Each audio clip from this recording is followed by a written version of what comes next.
Roja Dorana, Twa Tinan. Thanks, I Flux. That was pretty good. That was a pretty good recitation of the phrase that they practiced use. it. Have you been Yeah, practicing that speech? It was really good. You remember Ocean's yeah. 11 when Brad Pitt's talking to George Clooney? Have you been practicing that speech? Yeah, it was really fulfilling. So this has got to be one of my top five favorite episodes that has ever been made of Star Trek, and you can tell because of how much time I spent on the Man thumbnail. from Enterprise. What's that? Wow. Yeah, he spent a lot of time on this thumbnail. He's trying to get the aspect ratio to fit perfectly so there's nothing sticking out on either side of the photo. It Here. looked great. He showed me this prototype of Oh this little no, background this is not where important. I want to hear about Star his Trek. foot was in front of it, and I actually prefer that version, but you know, All right. he had a This giant leg episode. next to Orb. All right. Well, I guess that's it. I guess that means we're done. This episode was a 9 out of 10 easily, possibly a 9.5. But let's start at the beginning, right? Future Guy, as the dark silhouetted figure is affectionately titled. He's not just draconian, but he is weirdly still, like he does not move. Did you notice this? Yeah, James Horan is very static. Well, I mean, He he's like, speaks. I am talking, and It's as if it's as if it really is his silhouette, and they don't have sophisticated enough technology to project movement. In addition to three-dimensional, in addition to a three-dimensional image that can actually be seen beyond a shadow. yeah, But it helps that he has the voice that he has, or else that would have seemed kind of weird. why I think one of the most important things for us to get at with this episode, because the traditional opening salvo of a clear-cut theme or series of moments of compassion just isn't here. There's one moment of compassion, which I rewatched, and it's when Porthos comes over and licks Archer's face now that Archer's been rendered unconscious in front of him. I was like, that Thank you. poor Yeah. dog. That poor Yeah. dog. Yeah. The dog doesn't truly know what's going on. It just knows its owner is on the ground and they're worried. Yeah. That Oh, the leader of the pack is damaged. are you being very careful to use the right pronouns for Porthos because you're not sure? Oh, I could give a fuck. If someone wants me to call them a certain pronoun, I'll correct and be nice, but I don't really care about Oh, that's interesting. the What dog can't tell me. The dog can't tell me. I think he calls him boy a number of times. So, He's male. huh. There he is. Yeah. Okay. Well, yeah, he's He gave us that. Archer assumed he was a male. Uh, Your doctor doesn't so look, know. no, it's fine. Porthos is great. They are a good boy. Um, yeah, Future guy is we're also getting so can draconian. we're getting so canceled for this. Go ahead, Lewis. No, the punishments. So it's I don't know that it's the best idea for future guy to like reward and punish successful missions through, eyes in the back of your head, a pair of wings. A pair of wings. Wings. Ooh, what's the point of wings in the setting that they're like spreading No, them out in corridor? Yeah, it was. I know it was a hyperbole. It was for I had hyperbole's to sake, but imagine him on a planet like with atmosphere in order for that to make sense. And once I did, it was like, okay. I mean, I guess it would provide some still, extra utility. it's tactically stupid. There's a reason the avians in the are all dead. So not only, okay, well that might have been racist. Um, unclear. So not Damn. only are the turbo lifts exceptionally slow, like they take a long time, which we were talking last night. You were like, yeah, that's an exposition device, but the turbo lift doors are slow. He's like, hold the door, and the door's like, Yeah, because it's being pushed by someone else. Well, no, I know that, but it's in the 22nd century. It seems like it's a slower door than the 23rd century, and the 24th century is even faster. Well, So what did I tell you last night? It could also be another blocking issue, like the way the scene's shot. Like he has to walk down this corridor. They can't shorten the corridor. The corridor is pre-built and it's a certain length. So if he's walking down that corridor, he has to come around a certain, like he has to come within a certain number of feet. And now when she's closing that door, they probably had to shoot it a couple of times in order to get the door at the right angle and be like, okay, he's within 10 feet. That's good. Now you can pull it back. that's Because why. it's a weekly television series back in the heyday where they were shooting 22 episodes a season or Yep. 24 or 25, however many there were in the first season of Enterprise, And this was the which does mid-season not happen finale. anymore. Yeah, yeah. So the only reason that this one is as good as it was is because this was the mid-season finale, aired in November, right? And then Yeah, they it went was on meant to break. be this way. Yeah, and so we're not, I mean, too much nitpicking we won't do, though any autistic Star Trek fans in the sound of my voice, it'd be real interesting for you all to go watch every iteration of every turbolift door being opened or closed to see if they matched the speed Yes. between this and all the rest of the show. No, no, they're probably a lot different because you're probably going to have one person that was like, "Screw it," and then you're going to have another person that's like, no, is it too fast? Did it go too fast? No, that's too slow. All right, let me try again. Can I pull it back? No, we're only shooting for 1 week and then moving on. All right. So aside from the assumption of the chemistry between us, for somebody who's just joining us, this episode is the epitome of enigma and mystery and unanswered questions and unsettling, eerie atmosphere of overwhelming confusion. You see it in the symbol of Archer leaving the clock on his desk at the end. He looks at it. She's like, "Have you figured out how it works?" And he's like, "No." And it's a really good representation of like, I don't know what's going on in life now. I I don't know how time works anymore. Yeah, yeah, yeah, yeah. And Like really, I don't know. he's like war weary, and you see it. Hmm. See that there's some character moments for him in the end. One is he's and I guess this is the opening salvo. We finally found it. So the moment where he's catching his breath again as the oxygen is refilling the room next to the launch bay, and it's like he's in this harrowing place like it's a visual representation of the mental and emotional anguish that he's in. He's just like, I don't even know how to breathe here. And then you see it, he's haggard and worn from this sort of traumatic, because he's mentally traumatized.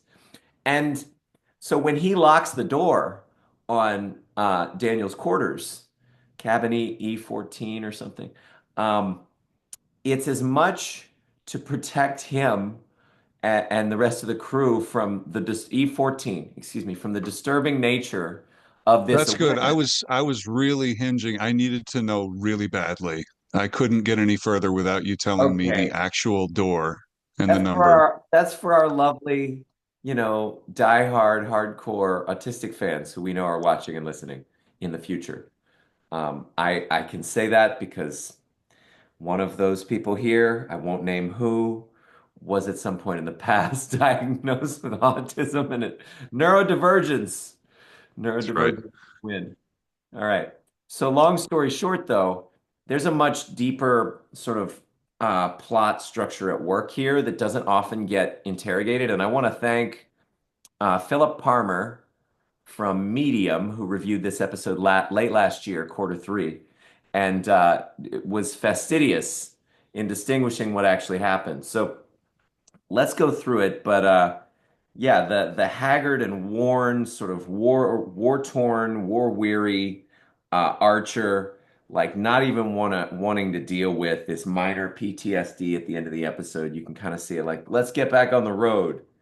And it's the first glimmer and glimpse of the Archer that we see in like season three after Damage. Mm. Early season four when he's like, I miss being an explorer. He's talking to Captain Hernandez. And like, Yeah. you know, he he's able to manage this one on his own psychologically because this is before the age of ship's counselors. And all he's really got is like Trip and sort of T'Pol. She's like unusually supportive in a really cool way. She even uses human vernacular and says, "I'd be glad to help you write that report." Like, no, you wouldn't. You'd have the same stoic expression if you were writing the report with me as if you were pooping. Like, I mean, Well, all right, that's where you're wrong because she can be glad and still keep her emotions in check because they have emotions. They just don't express them. She can say, she literally has to say glad so that Archer knows. That's the reason why she says glad is because her expression has to remain stoic. oh, okay. So that she can, yeah, because assuming Jolene Blaylock is playing the Vulcan in the best type of way, because the two pathways of playing a Vulcan is one, they don't have emotions, but two, the real way is the way that Leonard Nimoy originally played it is he's got this cauldron of emotions just beneath the surface, and they seep in, they Yes, seep through, sort of like Tuvok being annoyed in Voyager later on. Um, so there's all the time. all the time with Neelix, Mr. Neelix. Mm. I could just hear him say that. And then he dances with Yeah. one at the end. That was really good. But anyway, so let's get clear what the actual plot is. So I was re-listening to our old version of this episode. We kind of belabored talking about the summary. We won't do that here, but we will distinguish the timelines. So what happened was somehow Silik's faction, or the faction that Silik is serving, the mysterious benefactor future guy from the future, finds out about the temporal observatory. So what he does is he sends Silik to disturb the normal flow of events on Enterprise. Daniels, so that's timeline one. Timeline one, maybe Enterprise was just straight up actually destroyed. Maybe that's how it worked. And then Silik comes on board, saves the Enterprise. It dramatically changes the timeline, which gets the attention of the future. Uh, uh, time. They're not called the Temporal Integrity Commission anymore. We really need a good title for whatever their faction is, but the Federation Time Faction. There we go. FTF, the Federation Time Faction. And note that down in your copybooks. Federation Time Faction. It will be on the test. So, anyway, when they find out, they send Daniels, and they place Daniels for a long con. He's been on the ship for months. I, We assume he could have well, been planted there and then it was reverse engineered that he had always been there when literally he might have just been there for a couple of days. I don't think he was there for a couple of days. Archer had a specific memory of him bringing him scrambled eggs soft that Who's to wasn't say those warm. weren't implanted? I It's the mean, 29th century technology we're talking about. it's possible, 31st actually, but zing! It doesn't matter. 900, 1000, 1100 years? Yes, damn. I love you, man. So, okay. Technology advanced enough is indistinguishable from what we consider to be magic. Yeah, yeah, and that's definitely true for Archer with his like jaw on the floor for most of this episode. And Yeah. got no sign that even from the rest of the show that future Federation Time Faction, I guess it's FFTF. All right, future Federation Time Faction. We have no sign that they use Men in Black style memory or memory editing to Well, support. he wouldn't say that he had that technology because that would be a horrible breach in protocol. He's only able Violates to show Occam's Archer what he razor. can show him. It In violates fact, he Occam's showed him razor. the temporal observatory because he Oh, knew it was going to be a bunch of gobbledygook nonsense. He actually had to point out the historical observers in the Pyramid of Giza when it was constructed, who are from 2729 or whatever the hell they were from. so there's a good reason. Sorry, There's a good reason. observers. Daniels comes on board and he is seeking to do damage control for a timeline that's already been messed up.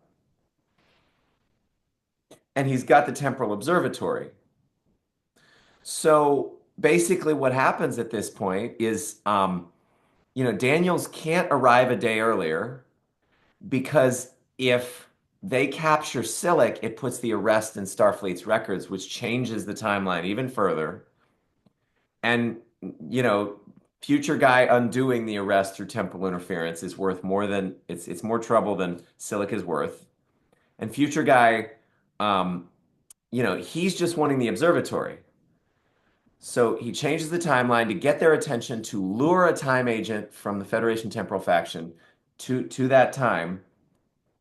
And I think Daniels failed at one point. I think that the observatory got into the wrong hands.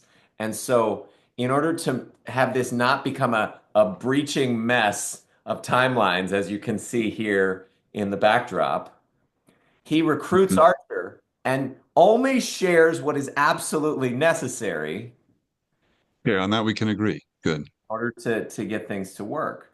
And so, Who's to so say that Silic or Daniels being there in the first place isn't what triggered them to be near that ion storm that would have caused the antimatter cascade?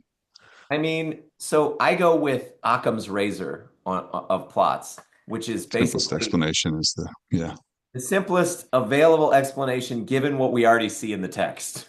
If there's no specific suggestion that a plot element is present, then we can't just assume it with a hand wave to make ourselves feel better. As burgeoning writers as we are, oh, he even muted. I'm not here to dismiss your perspective. I'm just here to ground it in the text because I studied. You Okay. are. Okay, good. I'm So, not gonna gulp into my mic.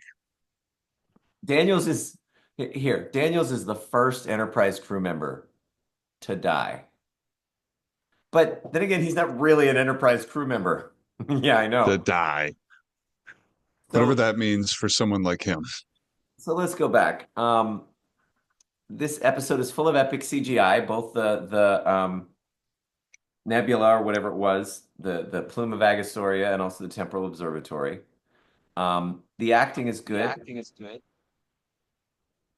It was I wonder if the antimatter cascade was practical effects, like actual explosions from conduits. I don't think I mean I think the explosions for sure, but the last portion where it's like a scattered electric sort of Oh shock wave. yeah, that was definitely CGI. That Yeah. was not. Yeah. And then, I think the most important question from this episode is no, really, how do you regulate positron flow in your dilithium matrix reactor assembly? Because we were Yeah, I distracted. wanted. Yeah, yeah, the Enterprise crew needed to get a 101 like crash course from the warp field theorist. So let's see. We were joking last night also that the starboard targeting sensor is only very slightly out of alignment. Like Reed is just really committed to accuracy and firing. I mean, yeah, point like 705 microns, and he's just Yeah. trying his best. Yeah, he's just like, and he's bored on the bridge. He's like, he also is looking for a reason to get off the bridge. Yeah, we're still trying to parse out his character, who's just a little bit too uptight at this point in the show. And and then when Hoshi coaxes Mayweather into sitting in the captain's chair because he's the highest ranking officer on the bridge at the time, that dismissive when Reed finally walks back in and then Mayweather is distracted, he's like, permission to take my station. And he has that scorn. That's Yeah. Like you haven't yeah, he's still got that like I'm he's not willing like, to play ball and just be courteous. You didn't earn that, so maybe you should oh, sit back at the helm. there's even a sense that he maybe has wanted to sit in the chair and he's like held back because he's got some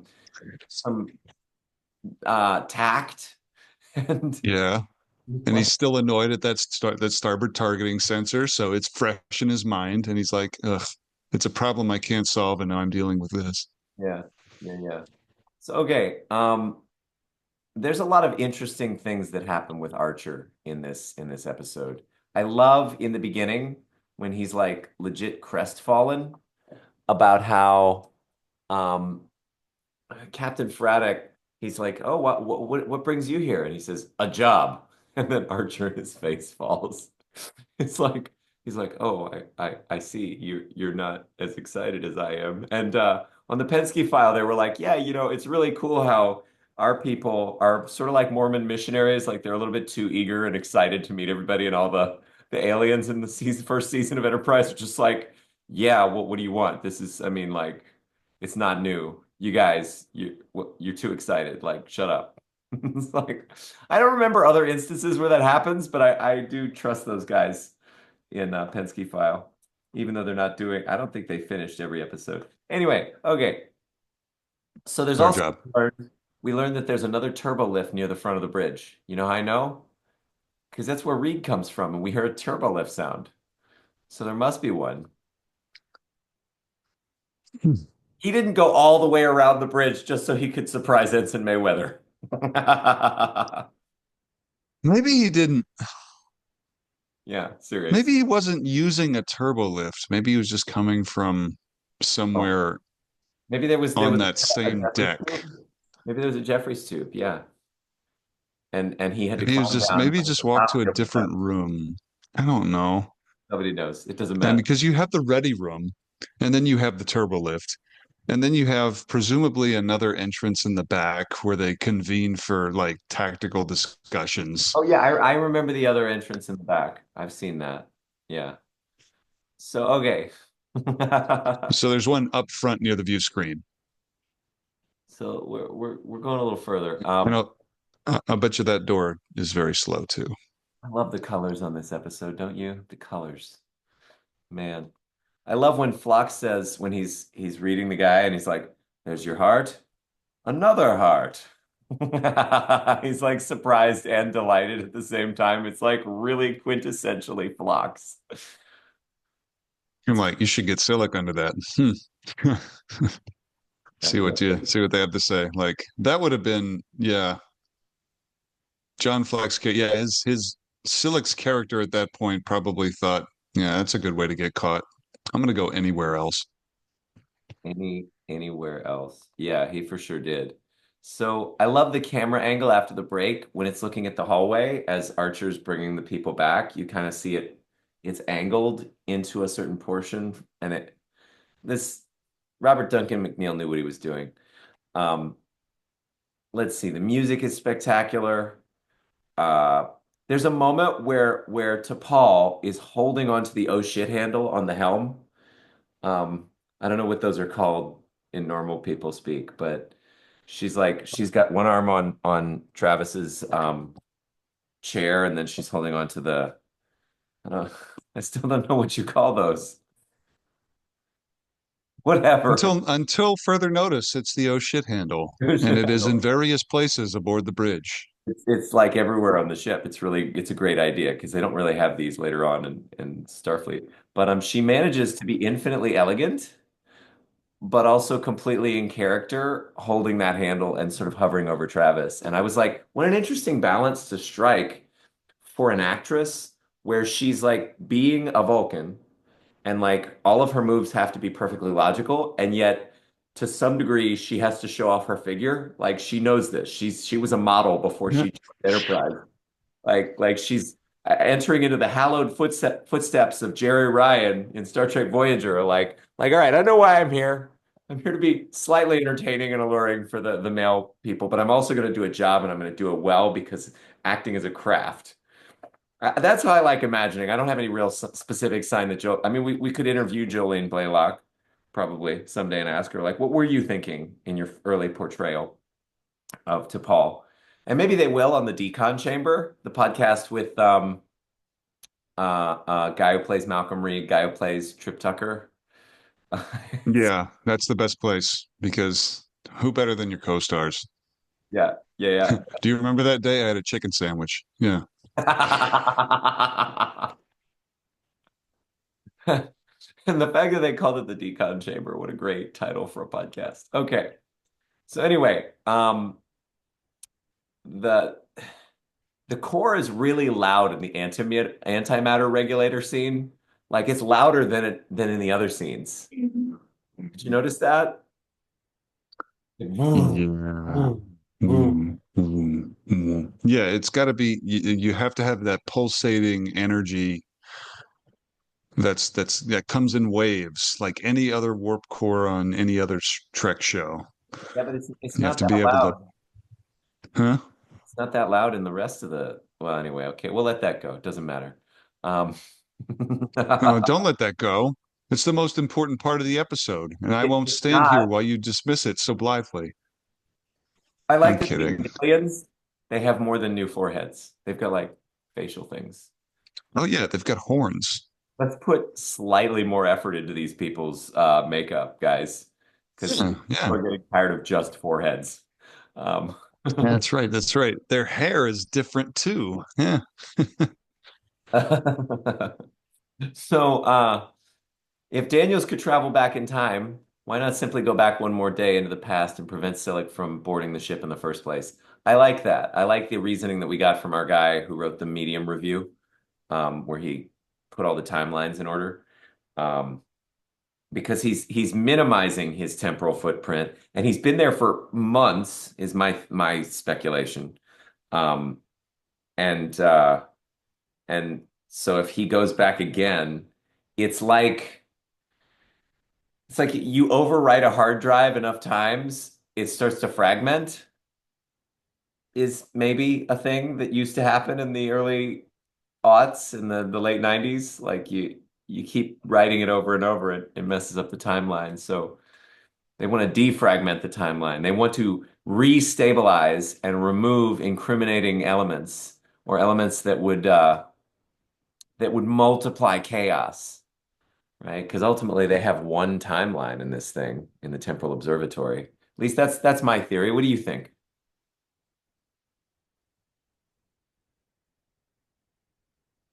Honestly, there's so many different ways you could look at this. I think I have too many opinions about how the events in the episode could be going down, whether you see them or not. Oh, We only please. see what we see. But the one overarching one is that I think neither faction knows what they're doing and that they're all being played. Interesting. Do we have textual support for this? Um, No, it's a nut job's opinion that has no supporting evidence. well, I was hoping because I like to, justify my suspicions with the text. Okay, Sacred text, yes. sacred text. Yes, exactly. Um, I treat it very similar to the way that I treat the Bible. What Daniels leaves out is the possibility that his faction might just be changing history for its benefit, but with a sharper and more well-defined sense of its own righteousness. Meaning, who's to say? So in Jammer's review, he says something like, "How in the world is one?" No, he says exactly, "How in the world is one supposed to know the way history should play out?" And even if you're a product of everything that came before, how can you possibly exist as any sort of sentient constant like Guinan in yesterday's Enterprise that can identify one timeline as correct as compared to another? Well, I mean, I guess she proves the rule that certain of those beings exist, but in this case, there are no Elorians. There's nobody with that time sense here. So even assuming you could exist as a constant that was created from one possible reality, to assume that is the correct one is little more than making an arbitrary judgment based on what you think you know. Because the timeline might have changed a dozen times before the timeline as you know it. How do you know that it hasn't changed? So the epistemological problems lead to ethical problems that weren't explored fully. Like they should have painted Daniels and Silic both as gray as possible, and Archer's just forced. He really is already forced to discern between or to decide between indiscernible paths. He's like, which one is? Well, this guy doesn't seem to want to destroy my ship, but this guy seems to be nicer. Um, Maybe I'll go with this guy. This guy gave me eggs. He brings my eggs to me. Let They're me eggs. soft. Yes, the most sinister way to endear yourself to someone. It That's right. did. He brought me eggs and he didn't shoot me. I also I like think this the decision is clear. Yeah. Yeah. Amber's review. He also says this is simply two doses of elusive weirdness and one dose of reaction with heavy trepidation. Like that's his summary of the episode. Whew, okay. Yeah. So okay. Just looking at the logistics of it, is it really a good idea to drink Blue Teal before a ship meeting? I mean, like, Well, it will we enhance have to the go and experience. rewatch the episodes after to see if Tucker is slightly inebriated before mission briefing or before any kind of engineering like pre or post checks. It's not just Tucker, though. Tucker obviously gave the thing to Archer, and Archer's pouring the drinks just before the meeting. And then he's like, T'Pol, you sure you don't want one? And T'Pol's like, obviously freaking not. I don't think either of them took a gulp of it, though. They both just poured the drinks and sort of smelled it or some shit. Um, I guess they're Yeah. like embracing other cultures. It's kind of the way that you would imagine NASA astronauts might relate to aliens. Like, oh wow, they gave me some space LSD. Let's see what it does. Oh, Hmm. just for Yeah. fun. We got Yeah. enough Just for people. fun while on duty. Yeah. We got enough people who are sober on the bridge, you know? Yeah. And I'm the captain. Do what I want. Do what I want, establishing a great precedent that we see followed in the footsteps of by Captain Kirk in The Yeah. Enemy Within. Give me the Yep. bread. Um, Give me so, the brandy. Yeah, or whatever. so one thing that I imagine somebody who was like excited about this episode might go back and do is try to figure out what the heck all of this data in the temporal observatory means. And we kind of get an idea because there's like certain people, right? Certain little orbs are people who are existing right outside of time. They are doing time travel for research under proper procedures, according to the temporal accords, right? So that's a thing. And then there are Mm. other people who are creating temporal shearing or whatever. I mean, man. So there's a lot of interesting stuff here. I won't go all the way. They have What we temporal shears, the temporal shears, and they're cutting the timeline bushes with them temporal. to make them look a certain way. Yeah. So I'm applying a physic. I'm applying physics in right. stupid ways, and I'm making it look like a physical representation of what people are actually doing to a four-dimensional concept. I mean, Loki pruning timelines, right?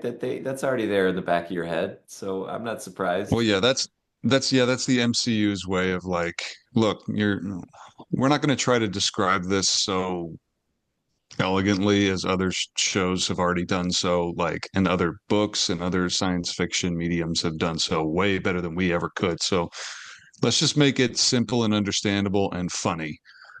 Oh, that's the thought of the Marvel people. Yeah. So, all right. Yeah. Daniels get time to put his ship dossier device back in his room because it's in engineering at the end of the episode. And then, you know what? I figured it out. Sorry. Maybe Trip was like, "Hey, I found this, Captain," and Archer's like, "Put that back in his." Well, no, because they put it in the wall thing, right? The bigger on the inside wall segment. And Mhm. Reed Yeah. out of there, and they've got blueprints on half a dozen different Klingon ships. You know, it's like, um, Schematics, Lieutenant. Yeah. From Shockwave yeah. Part One. Yeah. So it couldn't have been Trip putting it back. It had to. Maybe it had a homing beacon that put it that it like reset, kind of like a video game. It reset to a certain location. Which would check out because later on in season two, when they discover that time ship with the life form that's got like five different species worth of DNA that they think is Ephraim Cochrane, once the beacon is activated on the time ship, everything associated with it disappears and is beamed off of Enterprise. So yeah, maybe a beacon was activated. Oh yeah, and yeah, there we go. Super simple. We still don't know what faction that particular thing was from. I love that. And then there's the Tholians, right? Packleds. It was the Packleds, Lewis. It's always them. God bless you. I don't think that. Look, the Packleds are eventually just going to stumble across time travel technology and be like, now we have this. Right. Well, that's the thing. So, okay. There is a timeline, trust me. So, speaking of future tense, I just want everybody to get a good look. This is this is Very actually well preserved. Tyler actually was the actor for this episode. Incorrect. He played this character with man, what the That's actual right. I was dead consulted body. on how the skin flaking should look, and I was told you have to be as uncomfortable as possible in the chair while we apply the prosthetics. You can't move. And my only note was look dead. Silic doesn't appear in that episode. I did a pretty good job. No, he doesn't. The It's as if Tholians do. he's being held back because he's been punished. Anyway, we'll come back to that episode at a Of different course he time. was. Yeah, he's been somebody else is in charge now. But then he comes back for the Expanse later on in the season. So, okay. The He must 20, have done something super right. 22nd century is a front in the Cold War. What happens here could affect millennia to come. We need to find out who Silic is working for. So we think that the 22nd century is a front in the temporal Cold War. He doesn't know that he doesn't know that for sure. Um, We think. Tyler's very excited about this. What happens here Yeah, could I said it mid yawn. That's how excited I am. He's so when he says what happens here could affect millennia to come, that's interesting because that implies that he must be tracking at least 2 millennia. Like not just the 32nd century, but the 42nd century. Ooh, I can't imagine. There has to be, and this is something that's, I guess, is explored. It has to be explored a little bit here or there. There has to be like a century in the future where people are scared to go further than Oh yeah. in order to observe time because of I don't know. Maybe they know when celestial bodies are going to change or explode, or they know exactly when. It's hard to think that they don't know what happens from year zero to year like infinity using technology that observes time the way that the way that it's theoretically posited that it can from Well, Daniel's faction, the 31st century stuff. they're using it for research. So one imagines that they have gone not just as far into the past as possible, but as far into the future. And But what does as possible mean? I mean, they know that at least millennia in the future could be impacted by what happens right here, right now Your on the camera. 42nd century. Yeah. And then there's 100,000 years in the future. What could that look like in the Trek timeline? One would be very curious, I'm sure. So let's see. The best internal sensors ever are, guess what? Orthos. Now, that led me to thinking the training of this dog Dogs know. actor, the training of this dog actor, I am delighted and a little astounded by. Like, Tyler, can you tell me, because you're the trained actor, how much time do you think they put him through acting class in order to give the reactions in just the right synchronization with when John Fleck walks into the room? Like Let's that just dog. compare me to a dog. Yeah, dog. What's up, dog? Anyway, Yeah, for sure, nah, you dog. fucker. All right, look, they probably got a beagle that they could get to bark at certain things, Hand and wave, then bark. Hand wave, barks. yeah, yeah, they could. Well, they could. That simple. You ever Oh, trained a dog? nope. Nope. Okay. Lewis has never actually trained a dog, so he doesn't know. It takes a long time to get them to do one or two things, and then Then a you get long a time who've to already get had them to do one or two or three things. So some of them are smart, pick up more easily, some of them not so much. So yeah. it. Some of them not so much. Hey, you want to know what my favorite gaffe of the episode is? So, okay. Daniels, right? He's like, "Oh, J37, you need me to go and fix that circuit." He puts on the device and he walks through the thing, but if you look just a little bit off camera, there was a hatch. There was a straight up hatch. And you can't actually see it, but if you remember mentally what the rest of the engineering looks like, you can tell that there's a hatch there. And so So what does that mean? He didn't have to walk through the wall to get there more quickly? I mean, I don't know what it means for the episode. It means the writers didn't think too hard about that particular scene in comparison to where it was located. Um, or maybe I there mean, he was still would have gotten there faster by becoming transphasic and going through solid matter I mean, to walk so through a hatch. He'd yeah, have to I climb get through a this. hatch, which takes more time. So right here, you can see that it's if you remember how engineering looks, this is because this side of the thing is where the explosions happen with the antimatter cascade, and then Oh, you know what? He could have just been showing off. he probably was. Yeah. Okay. Yeah. Figured it out. So um Philip moves really fast. He gets from this top level of engineering to the bottom level in like a second. He must have jumped Oh, yeah. He something. leaped like a frog because he has genetically enhanced limbs that are just so spongy. They can do whatever. Yeah. They can absorb impact. They can stretch and like move in ways that are ridiculous. He can go underneath the door. Like, no matter how thin the opening is underneath the doorway of a closed door, and then he can go and put his hand. It's like it must have been a few millimeters of clearance underneath those bars in order to get to the antimatter conduit. Yep. He You're does riveted by this information. You're really happy we're talking about this. You couldn't be well, happier. You want to talk about nothing else. here's the thing. He falls out of the sky like an avenging angel later when he attacks Archer. He's like, "Rah."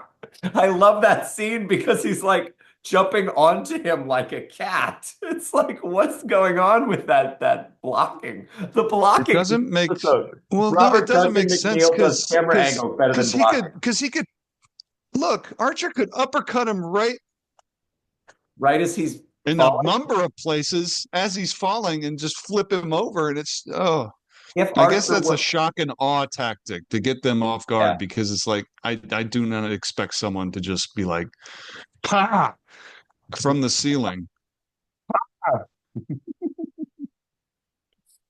So silently. yeah, yeah. So okay, let's see if I can find that. All right, I found it. I found he's like this is him. He's falling from he's like crouching as he's falling. It's interesting. By the way, Green Caps, thank you, trekcore.com. Someone spent all this time taking pictures of the episode. Great work, y'all. We appreciate you. Um, yeah, so okay. Archer definitely talks to Silic for a long time, too long a time. Somebody in one review said, I'm giving Archer a D. Actually, it was Jammer. He said, I'm giving Archer a D minus in intruder capture because he didn't just shoot Silic. He's like trying to get information out of him. And I don't know if they don't have like the brig yet. Do they not have a brig yet? Is that like an innovation for season three? Because they don't have the set in season one, but. They could just stuff him in well, no, that would be dangerous to stuff him in crew quarters because he could probably I find. mean, I would assume in canon they did have a brig, but out like in reality they didn't build the set for it yet. Yeah, so therefore, in the minds of the writers, as well as the minds of the characters, they don't, maybe Archer thinks he's got to get the information as soon as possible rather than later on interrogating him in a brig.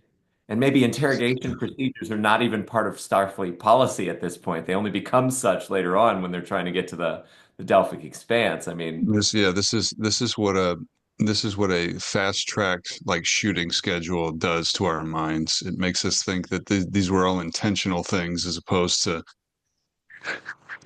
just we did the best we could with the week that we had to get this shot and edited and then on the air. what is it Um, he says? He says, it's a TV show. There's no goddamn ship. Damn ship. Oh yeah. Tim Where Allen from Galaxy Quest. Good that's line. all made up. Stop trying to Yeah. figure it out. But I like trying to figure shit out. It's fun. It's interesting. It's entertaining to me. It's like it's playing connect the dots. Yeah. That's what we're doing. We're playing connect the dots at an adult level of scale. Yeah, much like the Temporal Observatory is doing with all of these timelines and Yeah. isolated observers. How does the temporal observatory have all of those data points? That's another really great question. Like what manner of data gathering enables them to synthesize such a vast quantity and quality of data into a single graphical interface and representation? Like that's yeah. It's pro he's probably only showing him part of it. Also, it's just like for a thing like a temporal He's showing him observatory, the like anteroom, not the lobby. the It's the temporal lobby. observatory, yeah, this is the lobby. The temporal observatory is it has to be a giant building with access to servers that are backing up data Yeah. being fed in real time as the timelines are updated. Yeah, that's good. That's satisfying. So, oh, by the way, I loved on the Penn file. Lewis thought that was a good observation. That's why he's going further. Yeah. By the way, the lock is completely useless to keep time travelers from getting in there. It's absolutely completely useless because all they need to know is Yeah. where the Enterprise was on its course. Now, they don't observe history with quite that level of precision and detail, Daniel says, about how far did Enterprise go each day. So maybe it would be a little more difficult than it seems. But if they could put somebody on Enterprise, they could replace the roommate and get the roommate in there before they put the lock on there. I mean, but it makes for good drama and uh, tension at Yeah, the end. that's the whole reason is to have that eerie, creepy moment at the end of the episode. Even though if you think too hard about it, like we clearly are, it doesn't make sense. So the Penske file people, they said that the last couple scenes, it was the worst depiction of the vacuum of space ever. It was like a light breeze or like a hair dryer on Archer's face rather than explosive decompression.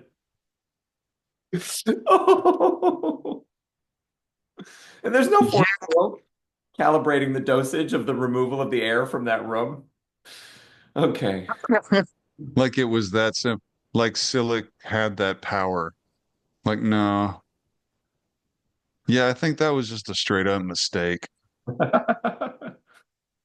I mean, he does look like he's trying to hold his breath, but Or maybe Archer is just a superhuman and he's genetically enhanced in ways no one knows, not even himself. And now we're we're seeing we're seeing hints of it early on in Cold Front. so there's something we can do in the future. There's something we can do is whenever we run across an unfixable gaffe, we can just go. "Ah!" So this is one of those. Moving right Go along. what? Go No, no, what? Wait, do what? I'm not going to make that noise again. You hate that noise. That was a No, miniature no, I don't hate version. that noise. I didn't even hear it. Oh, okay. Arr! Something like that. Okay. So Like let Lloyd this from ship Dumb and Dumber. go. All right. Like when Archer is at the end, he's in the launch bay anteroom and he says, let him go. Archer's done with this shit. He's like possibly defeated at the overwhelming confusion. And I think he's already traumatized. He almost died. He almost Yeah. into the vacuum of space. Did you just say I think he's already traumatized? Have you ever had a near-death experience? Well, okay, that's an unfair question because I don't think have you? Did you like almost die and you're like, okay, if I hadn't gone an inch to the right, I would have been dead. Yeah, that was my car ride back from Jackson, Mississippi in the black Saturn. Remember that? And then it it broke like that yeah, it was terrible. It was really All terrible. right, all right. Yeah, you were traumatized. There's no think about it. You get to be in the club and you get a trauma and you get a trauma. Yeah, so that happened to me too. Driving home one night, my then girlfriend, I was bringing her from the east to the West Bank in New Orleans. There's, Wow. there's too much to explain here, but no, there was this car that was broken down in the middle of the road, and all the lights were off, and people were around it. And then I only noticed it at the last second and swerved around. Because usually you have in the dead of night with no light in the road, there's either a cop or some kind of construction vehicle or some kind of like orange cones that are shining in the middle of the road that show you, and you're like, okay, I can see that from afar. So Lewis is very happy that we're not talking about Star Trek right now. You can see it in his eyes. You can see how he's laughing right Stop, now. It's stop that. absolutely, look at that. Stop. Oh, stop it. This is exactly what I'm feeling. Yeah. Uh-huh. Word as fuck, because that's not what our listeners are here for. Okay, Okay. okay. Let's bring it back. Let's bring it back. So, the Tyler's getting really good at like seeing what he's saying is landing. I'm really impressed. Um, the security officers being disoriented at seeing Archer walk through a wall is great. They're just like really Hmm. sad. And then Like, Daniels, did I just, what yeah. did I just see? Daniels is always evasive in his answers. Like it's really entertaining how evasive he is. I just want to know what those engineers, what kind of conversation did they have with the captain later on? And what if they ask questions like, how did you move through that, captain? How did you move through that wall? I know we're not crazy. And then he's like, trust me, I'm not going to give you an answer that will make sense. I'm not going to give you an answer that will satisfy any curiosities you have. So let's just leave it at that and move on. You don't want to know. Security officers will occasionally see things that that they're just not gonna understand. Welcome to Starfleet. Welcome to Starfleet.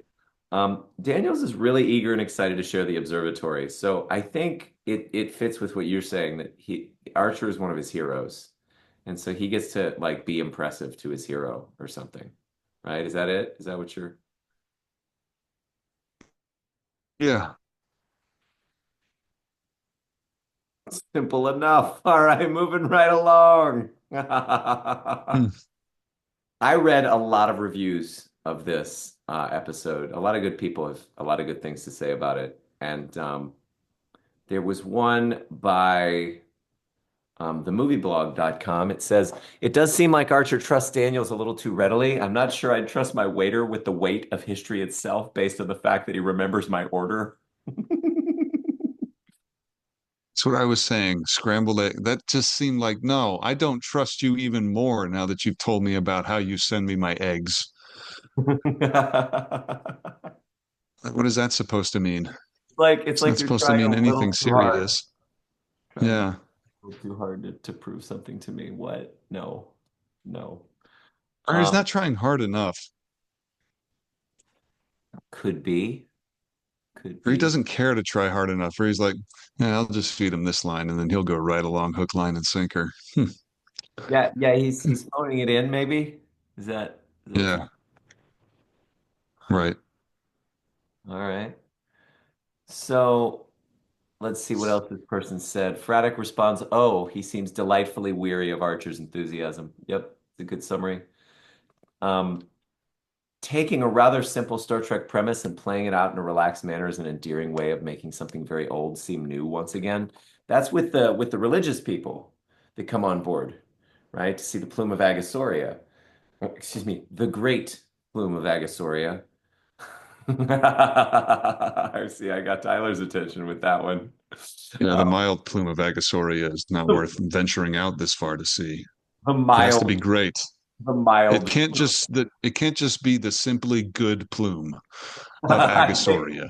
well, that seems to be how you're responding to it. It's the minorly entertaining plume of Agasauria. That's right. Those happen all the time.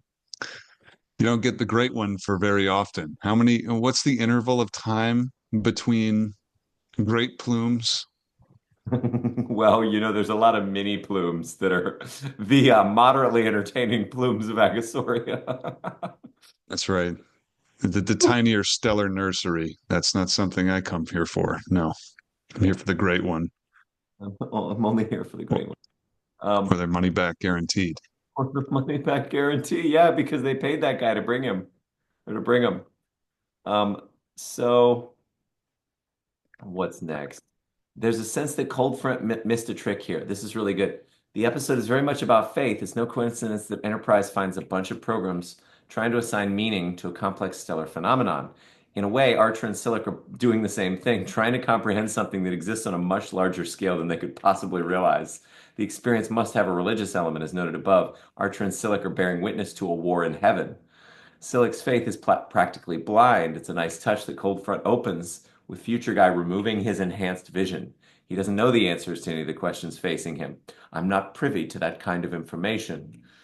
Well, it appears that Yeah. Daniel trusts Archer. By the way, I love John Fleck's nasally voice. Yeah, who doesn't? It's Very great. villainous. Well, it appears that Daniels trusts Archer with a bit more information, which is probably why Archer trusts Daniels. It seems like Cold Front misses an opportunity to contrast the types of faith experienced by Archer and by Silik. Isn't that interesting? Yeah, I always thought the Cabal was a bunch of zealots that just have access to time travel technology, but it's meted out because it's a very arbitrary way to govern. Like the future guy is doing something, he's giving and taking enhancements based on whether or not he thinks a mission was a success or a failure. So Hmm. it's all up to him. You're not privy to that kind of information because I'm under no obligation to give you anything. I tempted you with this technology, these enhancements, and you get to do what I want you to do if you want to keep them. But otherwise, Yeah, you yeah. fail my mission, you get taken away. And there's no guarantee that I'll let you out of this organization should you want to leave. So there's a whole thing here that you're pointing to, which is um, the future timeline people. They don't really treat the past people as people. Whether it's on the bad side Tools. Yeah. or with Daniels, they don't go back in time to save him from being destroyed because it's just one iteration. And here's my theory about the quantum tunneling with Daniels is it's not really Daniels going back in time. It's a No. version of Daniels going back in time, which is why he can be broken apart without dying because it's his projection, kind of. They didn't have the technology to physically manifest themselves back in time, he says. And that's an interesting phrasing because they can physically manifest the image, right? But not a three-dimensional can actually manipulate what's going on. And so for the future, what was it? Future Federation Time Faction, FFTF, a clunky as fuck acronym. Um, that's great. I love seeing him face palm for that. We gotta have a name for him, man. Daniels people. There we go. That's easier. So the Daniels people, DP. That's right. DP for short. like the village people. Oh no. That could do it. That acronym is many things. But yes, VP. the Okay. village people. So they don't No, they, DP. they don't come back and save Daniels. They don't redress the damage done because he's not really a person and they can just replace him later on. He comes back again later on. So, yeah. Oh, and I love this. What do you think about that, by the way? Tell me how that landed. What was interesting? What was interesting about him, a version of him being sent back? I thought it's the only way that could work Oh, if he okay. comes back later. Huh. Like I thought a projection of him was being materialized in the past and that it's like he can die if necessary, if die is not the word, because he's not actually there. In fact, I think it's a hologram. You think he's just a straight up hologram? That's interesting. Yeah, Huh. Well, but he's a little more tangible for people like Archer to see. You don't really see any evidence where it's like, ah, so I can tell you're a hologram. Because he might have a version of the mobile emitter that is way more advanced well, than we it might know. And it's Daniel's like version 1.7, and they're sending back in this emitter, yeah. and then Silic destroyed it. Yeah, because by the 31st century, they don't need or resort to a one-man time ship like the Aeon or a 100-person crew like the Relativity prepare for moving across the time spectrum, right? Because they do some version of like temporal coordinates, blah blah blah blah blah. Remember from Relativity where Yeah, Brackett was ordering Duquesne? So for these people, it's actually safer and more aligned with protocol and procedures for them to minimize their temporal footprint by projecting somebody back in time rather than actually having a full-on incursion of someone going back in time. And we see later on in Voyager how convoluted this can make things because there's like multiple iterations of the same person and all kinds of other things. So anyway, good talk. This is intriguing. Tyler's like, hmm, man. yeah, hmm, yeah. So Archer spends most of Cold Front confused and disoriented, with the episode doing little to enlighten him or the audience. This is part of the charm, revealing some future technology Daniels offers. You might call it a temporal observatory. I know this might seem a little overwhelming. Archer replies simply, overwhelming doesn't quite cover it. I love Archer being put in his place by this freaking crazy stuff, right? Like he's Yeah. humble. He can't even handle it. He can't even process it. Later on, the counselor program was probably made because of someone reading his personal logs about this incident and then the Zindi War or the Zindi arc. Well, Like, yeah, there's probably textbooks upon textbooks of diagnostic statistical manuals for professionals that work in the sorry. however many centuries ahead that get to observe what happened with Archer in the 22nd century. But yeah, no, his experience is just for a loop. It's like, I don't know what to do. This is probably for most time organizations born from the Federation and beyond. They probably thought, all right, this is an example you need to be familiar with. Also, the time loop with Captain Bateman. That's an example you need to be familiar with in order to rehabilitate the crew to better, like, because we can't send them back to where they were. That's too complicated. We need to be able to reorient them in their timeline that they wound up in, or, give them a choice to do other things because it's like if they know we exist, maybe they can come help us. Yeah, that leads me to this question for the time cops, which is like, which do we do?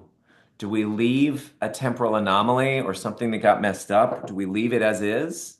Or do we try to prevent it, which may further complicate the thing, right? Because the timeline as depicted here, it's like a number of different strings, and then there's like a central trunk, kind of, but it's all these it's like a trail, it's a mess.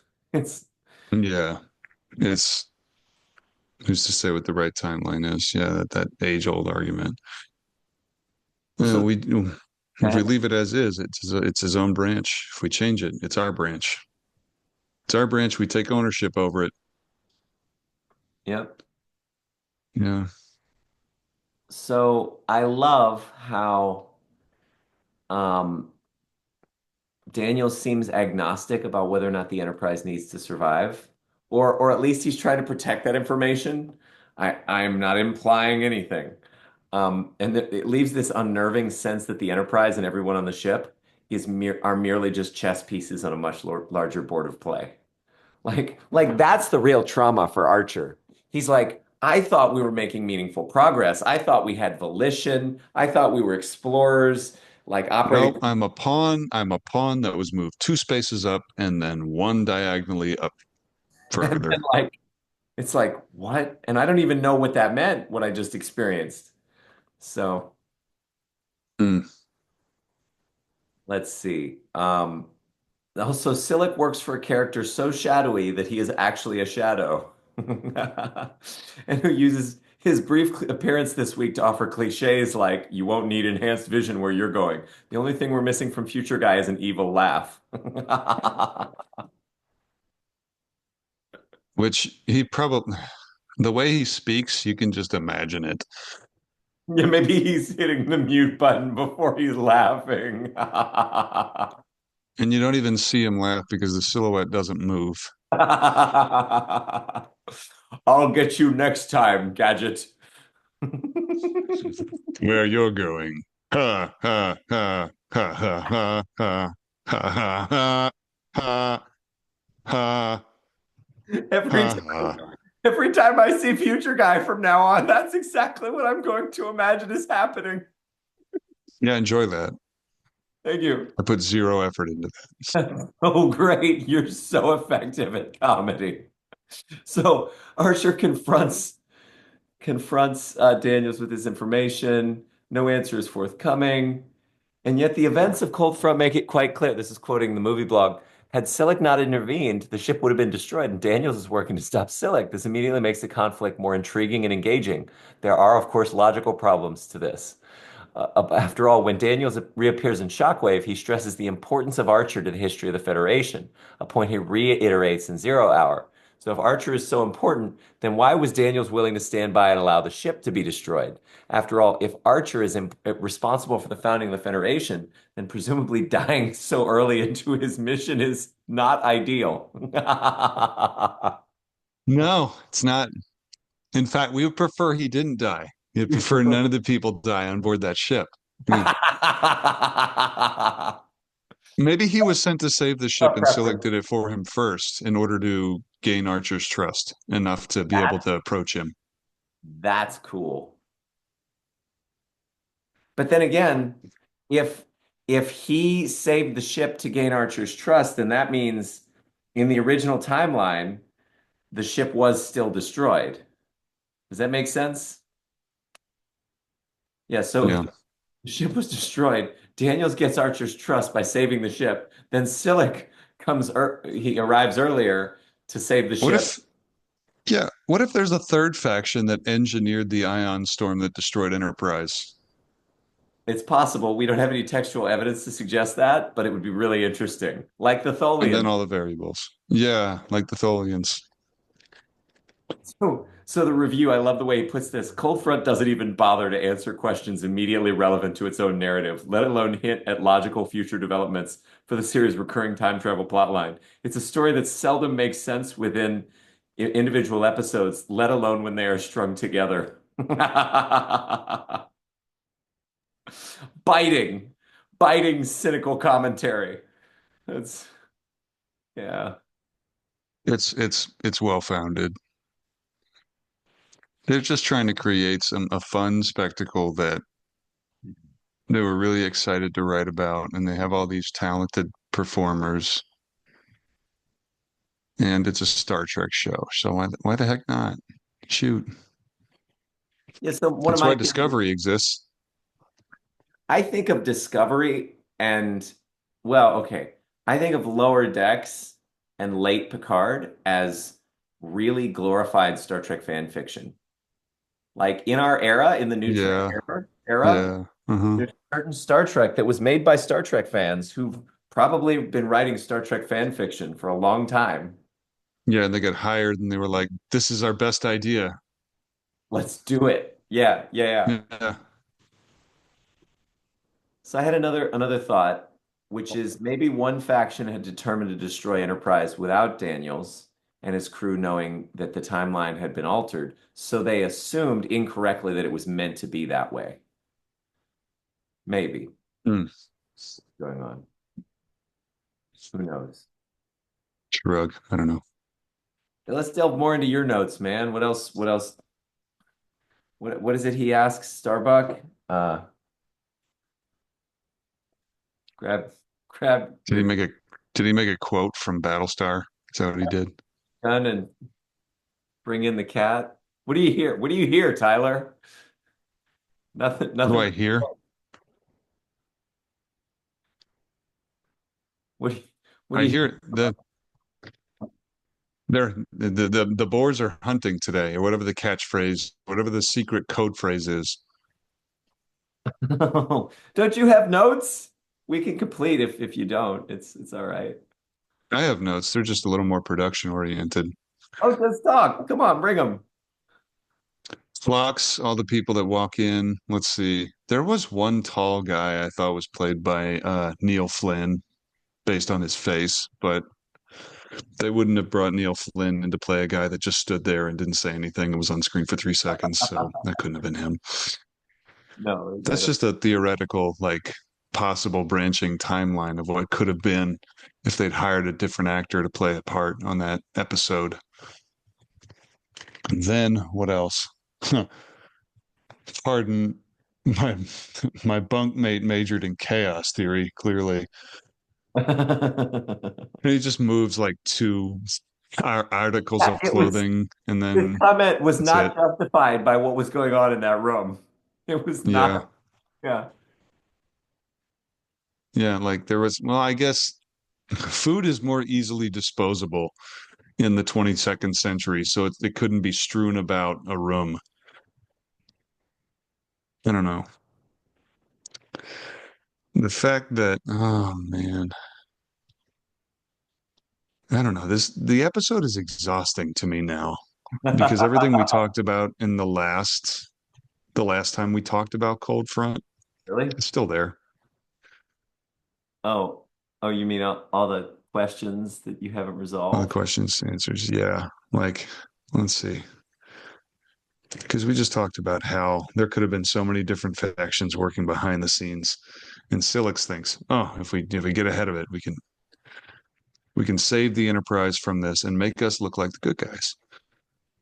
And then Daniels just walks up, and Daniels is going to give his spiel no matter what, because this third faction that's causing the ion storm that'll destroy the ship, theoretically, um, is going to require Daniels to show up anyway and stop it. Where Daniels is kind of like a bodyguard at this point, a temporal bodyguard that's keeping the Enterprise from being interfered with. If he's been on the ship for as long as he has, as like for as many weeks or months, then he's definitely there in order to prevent something or many somethings or just be a deterrent. I like him being a deterrent. That's a fun. Yeah. Like a Tholian agent decides to approach, they want to approach the ship and like do something. They have some nefarious or even positive purpose. Maybe they have something that'll improve the timeline, an idea. I don't know. And they see Daniels and they're like, ah, they're under the FFTF. Yeah, see, I remembered jurisdiction. And we're gonna have to just we're either gonna have to trust that they know what they're doing or, you know, understand that anything we do is just going to make things worse. And so we should back off. I mean, But maybe. Daniels is probably there primarily because of the Suliban. If he thinks the 22nd century is a front in the temporal Cold War, he thinks that there's too many factions to account for, and he needs to be physically present in order to like observe. Period. That's it. I think I think it's unclear what other factions are participating, but it's entirely possible that other ones might be. Yeah. Because because we figured out how to explain it. Yeah, it's sort of, not even close. We're really nihilistic about the creation of coherence for the experience of this episode, huh? I mean, it's like Like, it's all I can do not to put my head down right now. you can do that if you want. Okay, let's go ahead. I don't know. There we go. This actually feels pretty. This feels nice. This feels pretty nice. It's comfortable. Okay, so Ah. completing on this episode, I think we should check this out, everybody. It's a Star Trek Enterprise. Fridays at 7 Central. Check out the Tholian ship. Why are they showing the Tholian ship? Like, I hey, don't this know. could show up at some point. I don't know, but maybe it had already shown up. No, it might, yeah, second season. Okay. Yeah, yeah, yeah. Of course, the other the other thing that they have is this. So, with a blueprint. Yes, look at our rather dashing engineer and his blueprint. Rather dashing. You are rather dashing. All right. So, let's talk about what do we give for ratings finally? It's a Homestar Got Runner more on reference for anyone who wasn't familiar. Ratings, 10 out of 10. Really? Yeah, for what it is. Okay. Huh. I give it actually a 9.5. It could have been better. I mean, it was great, but Where's the point five? have you been paying attention all these maddeningly complicated things that we can't resolve about the plot from this episode by itself? Well, yeah, but that doesn't mean you need to kick it while it's down. Okay, well that's how. Okay, so I'm gonna grab my phone The real quick. rating system exists because you need standards to exist. And I clearly didn't really need them to exist for this episode. There were all these cute comments we made about the episode while we were watching it. Um, so So let's yeah, we did do that. We did a little the equivalent of a live watch with each other, and then yeah. Tyler compared the theme song to a shrieking Mickey Mouse. oh Um, no, that was something that's what could happen if I were to make everyone hear what I heard when I hear the theme song for like the thousandth time. It's not sung by the original artist. It is sung by a shrieking Mickey Mouse sound-alike. you just And make it I'm not about to blow out my mic to give you an example. That's just in my mind in order to make it interesting. It had to sound like that. you make it unnecessarily cruel. All right, so let's talk about. Unnecessarily cruel. No, I just needed it to sound ridiculous. Let's see. Tell chef to prepare Something. something. Archer is so adorable. And then the Office-like Captain Braddock short trek series. That'd be cool. Um, Well, no, he's not, but it can't be centered on him. He has to just be a character that shows up and is like, "Can I get a reward?" And then they're like, "Well, no," but then you see he's already gone because if there's no reward, what's the point? I'm what is out. the point? What is the point? We're not clear what the point Yeah, is. yeah. So, okay. Um, you said this. Hoshi's scolding of Travis after he says movie nights sucked by telling him books exist. You could always read a book is such a takedown of our digital age's hold on our collective attention. Oh, and eager to make contact with other species. Oh, like Archer, he's like, tell them to come over for dinner. And then and then he realizes, oh, I have no clue what to order chef to make for these people. Remember Insurrection where they're eating the chrysanthemums? They think that the flower arrangements are are a They're the dish. food. That's the food because we eat flowers. on our home planet, and they're usually delicious. These aren't that delicious. They taste kind of funky and aromatic. I don't know if that's something that you want to be serving at a function like this. I have some notes. You know, I'm not going any further with that bit because Oh, that's okay. Let's. that's just my Mark Prosh impression. Oh, The guy who this is plays important. the energy vampire on Got this. This is What We so Do in the important. Shadows. Archer, he makes a face not when Phlox talks about Tibetan Buddhism, not when Phlox talks about all kinds of other stuff, but This is Lewis's theory. when he talks about Christianity, when he talks about Mass. And Archer could just be most familiar with Catholicism because maybe it ran in his family. maybe it was only a flesh wound. I got better. Maybe maybe What?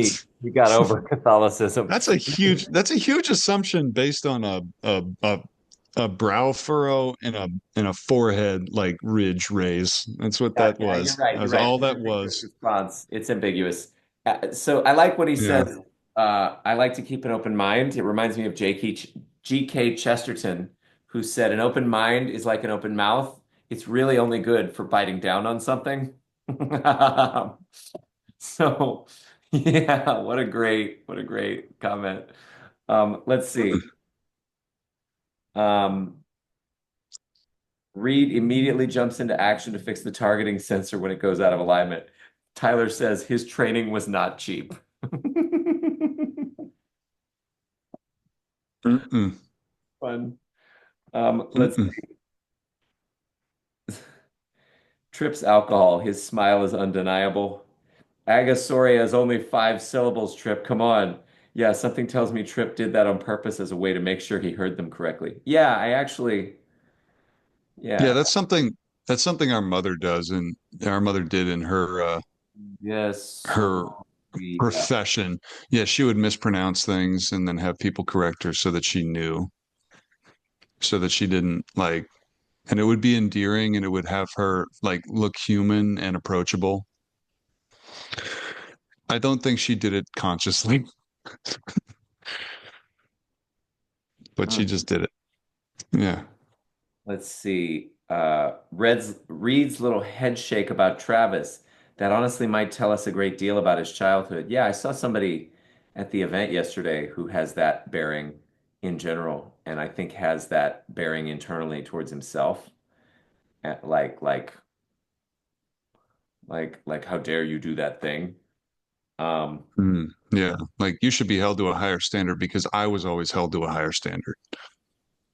let's see. Every single one of Daniels' answers is evasive AF. I mean, it comes with the job, right? Tyler says, I'm sure there's a whole section in TIC's manual called The Art of Evasion.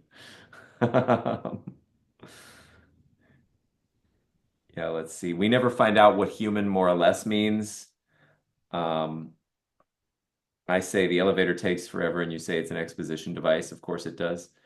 Tyler Yep. said really clever. I really appreciate what Enterprise tried to do in order to make Enterprise a pre-sequel. This was the sequel part. Yeah. Yeah, this was the sequel part where they're like the temporal Cold War because the 31st century is after Picard's time and the 22nd century is before Kirk's time. You never told me why you can't eat eggs anymore. I just don't feel good after I eat them. Oh yeah, yeah, I get that. Let's see. Silic without the first eye is Loaded. slick. Silic without the first eye is slick. Silic without the second eye is silk. Either way, smooth operator. That was Tyler. Hmm. Let- Let's see. Phlox is precious. What did he say that I? Oh no, I don't remember what he said that made him precious. Do you remember? It was like late in the episode. Oh, he's just like really enthusiastic and adorable, Yeah. like doing the religious procedures. Yeah, And he wants to learn as much as possible. Like it's not his interests aren't just limited to being a doctor. He wants to know so much. he's And I interested. think his Denobulan brain helps a lot in that regard. Yeah. He's a student of many things. We just reap the benefit of this knowledge through the writer's appreciation of Phlox's character. And then I say, gosh, the Sullivan are the Suliban are so butt ugly. Lewis loves to he loves to notice beauty and the opposite of beauty. Um, what did I say in response to that? That's to make them appear other so that we empathize with anyone else, which makes Detainment, the episode later on in the series where they are accosted by another species and held captive I think it's detained. because of the Cabal's actions.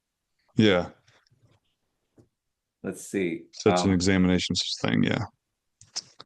So I asked, I was like, why do Trip and T'Pol just kind of hover outside of engineering at watching Silic kill Daniels?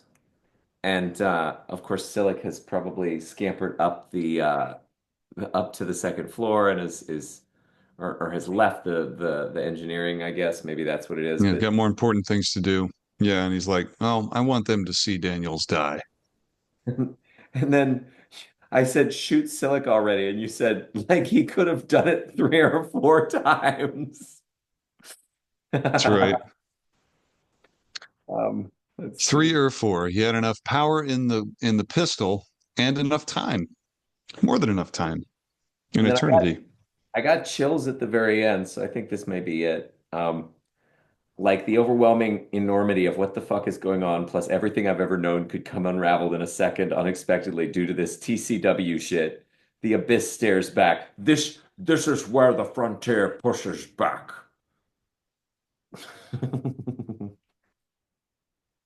So my You, line you, reading tr of that wasn't as good. yeah. It's funny. It's funny that you trying to do Idris Elba's crawl from Star Trek Beyond just sounded like oh, freaking what's his name from the Penske Files? Was it?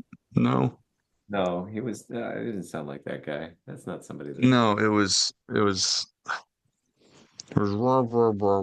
that voice. Oh, Red Who is Letter that? Media guy. Yeah, that you just sounded like Red Letter Media guy. Yeah. Okay, that was worth observing, clearly, based on the look of your face. The look on your face is really like, yeah, yeah, thanks for calling me out for sounding like Red Letter Media guy when I did Crawl's line.